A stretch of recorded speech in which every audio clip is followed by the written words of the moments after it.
Okay, all I did to finish mine up was to go back with the marker and make sure that they were touching there.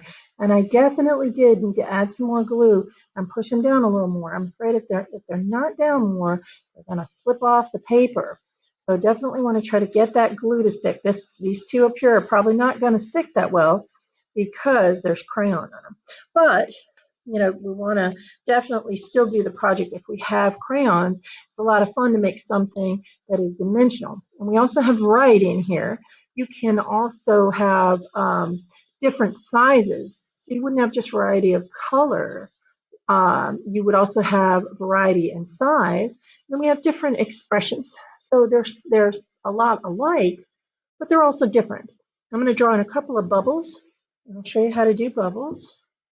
And I'm just going to draw a circle and do a little curved line inside the circle and a dot next to it. And it just gives it a little bit of a pop. It makes it look more like a circle, more like a bubble. So I'll put a curved line there and a dot. And it just makes it look like it's more than just a circle next to it. There's a couple here. And I'll do a circle and a dot and a circle and a dot.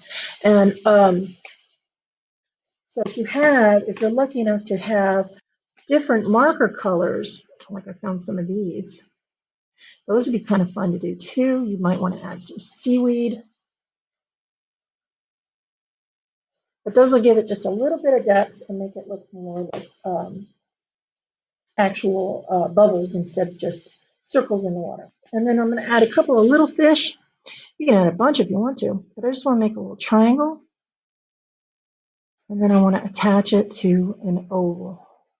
And I want to keep them small because if they're too big, then you won't look at the octopus and squid that we made anymore. So I'll make a couple here. Do this fish going up here, oval up here, triangle down here. So a couple would be nice, but not too many. You don't want to have too many of them in there. And so you can add maybe if you wanted to add in some seaweed or some more bubbles, you can do that. I only did 5 in here of one size. So my variety comes from having different colors. And so if you had something like this, you could do 2 different sizes of circles. I just don't like to go through anything where it's too small for me to get my big fingers into.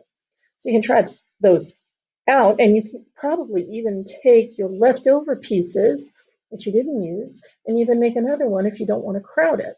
So you can have a whole bunch or just a few on a page. So make them look fun and expressive and do something fun with those faces. And I can't wait to see what you've created. Have a great time with your project.